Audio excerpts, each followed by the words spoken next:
Now we have a review of Clipping, lowercase letters, period at the end, with Visions of Bodies Being Burned, 16 songs, 52 minutes That's the long. album title.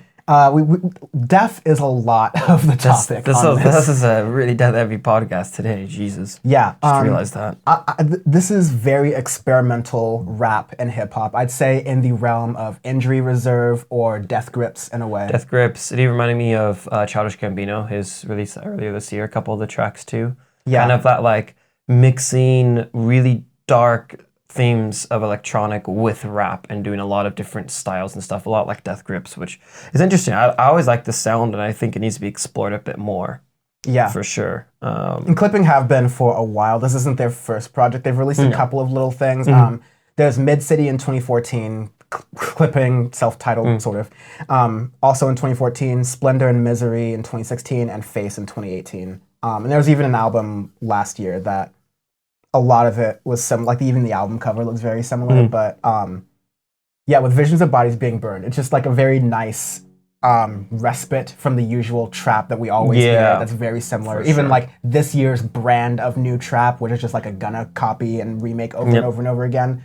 But this is refreshingly different. I mean, the intro is true to form Clipping. If you understand audio engineering, clipping is what happens when you have a sound that reaches above 0 decibel levels and you start to hear this really bad noise. Whenever we say rip headphone users, it's because we've done something on our microphones so loud that like I'll be able to edit out a little bit, but it's clipping. It's hitting that top point where like you've made it so loud. Static. Digitally, you've made it so loud to where the file can no longer really read it, and it's just static. Yeah. And then you get a lot of that clipping in the intro, kind of throughout it as a... It's little things here or there. It helps keeps the theme together, even if it's not like necessarily pleasant to hear. But I understand like it's literally their name and their theme, so I give it a pass. I like it because like it literally at the intro it literally has clipping at the bottom. It's like that's kind of fitting, and then it goes into Say the Name, and it's this really dark beat of like really more morphed vocals and stuff into the beginning, and just underlying bass theme, and it's pretty simple with like the spoken word that goes into it, and it's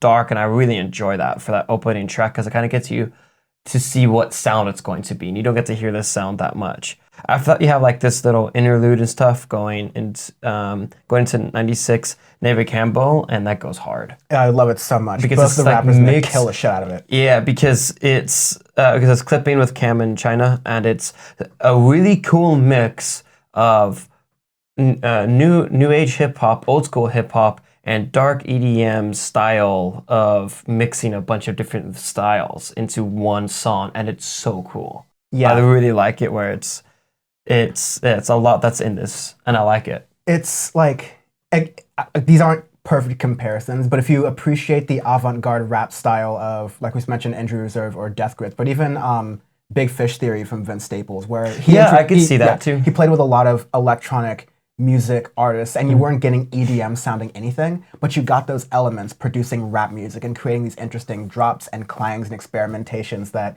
definitely set it apart production-wise. Like nothing is gonna sound like this, thank God. I mean, like, thank God in a good way, because it gives it a uniqueness and it gives it really great. Plus that throwback to, that's one thing I miss about 90s hip hop, like the old heads have. You had more of like multiple women rappers getting on a track and just like murdering the verse near the end. Like we should just have more of that. This is how it is for this, and it's awesome. It's a really, really unique track, and I enjoyed that part a lot. And I'm like, okay, this is cool. After that, you have some more like something underneath is basically just like straight up like experimental music right there, where it's just doing a bunch of different stuff with spoken word, and that's when you get into more of messing with different electronic sounds, messing with a bunch of different things in a studio and just seeing what the hell works. Yeah. And it's like, whoa, it's a lot of sounds there, but it's different. Yeah. We got another Audioface favorite, She Bad. Yeah. Is the name of a song. That's what I saw. I'm like, oh, that's a funny title for it.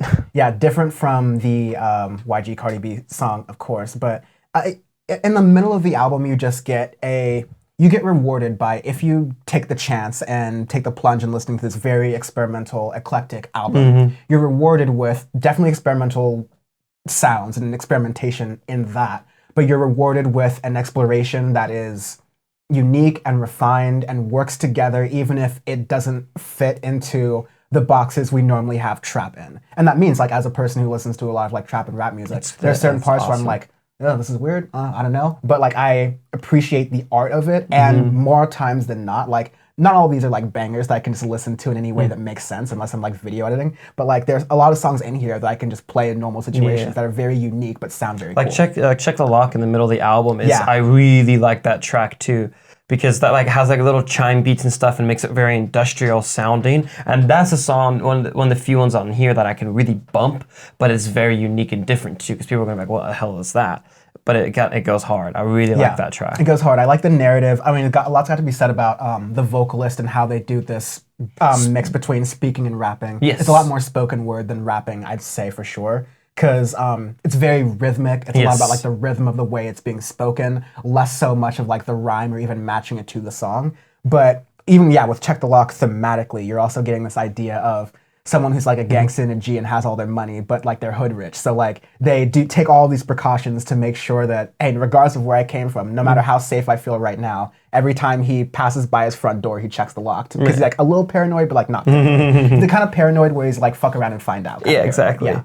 The rest, the bottom half is where it gets very experimental because you get Looking Like Meat, Drove Interlude, Eaten Alive are all just, that's where you literally get more clipping involved, and that's when it's that almost glitch trap of just doing a bunch of different sounds into it. It kind of reminded me of a little bit of Yonzi of really messing with different sounds and stuff just in a rap and trap more sort of way. Then you get down towards the last two tracks, and one of them, Amazing, sounds a lot like Mode Selector, if you know who Mode Selector is. I don't know how many people here know who they are, or like listeners who know who they are.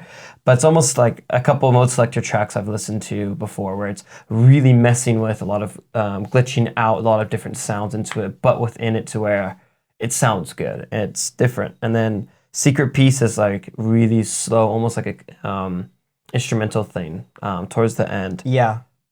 Their instrumental pieces are like equal parts glitchy, but also very enjoyable. It's like making the glitch itself into an instrument, and it's riding a fine line where I wouldn't call this hyperpop or like industrial or anything like that, because it's very much like a rap spoken word kind of thing. But very rarely do you see these kinds of, okay, we're gonna rap and fuck around with a project, but also care about the fucking aroundness to where even though it feel like it can at first listen seem disjointed and like kind of random, it makes production sense. Like they tried really hard to produce it in a certain way to where it, even throughout all the craziness, there is something kind of keeping it together. It's not much I very much enjoy. It was quite good. I really enjoyed this. So the arbitrary scale this week is Jeopardy categories, and rip Alex Trebek. Yeah, in honor of Alex Trebek, who died very early, like before we recorded the podcast, actually. At the age of 80. Canada's lost a fine one there. Yeah, a noted Jeopardy host, real one, and will be missed unironically. That being said, the podcast is Audioface, before the bodies are even cold, is our unofficial nickname. So the arbitrary scale is going to be Jeopardy categories. And do you have an idea for this? This is Nature for 1500, please. Nature for 1500. Yes. I'm going to give this... I love how this one really does make sense. Because that's the whole point of the arbitrary scale. I'm going to give this being blindfolded, wielding a baseball bat around Amazon headquarters and recounting the noise for 300. All right. Recording the noise. Just make the clanging noises. Maybe you're that Amazon employee who was trying to unionize his people who worked at his workplace, who was fired because he was trying to bring attention to Amazon, how much people were dying from COVID or catching COVID at the Amazon warehouses, but they were doing nothing about it. That kind of shit for 300.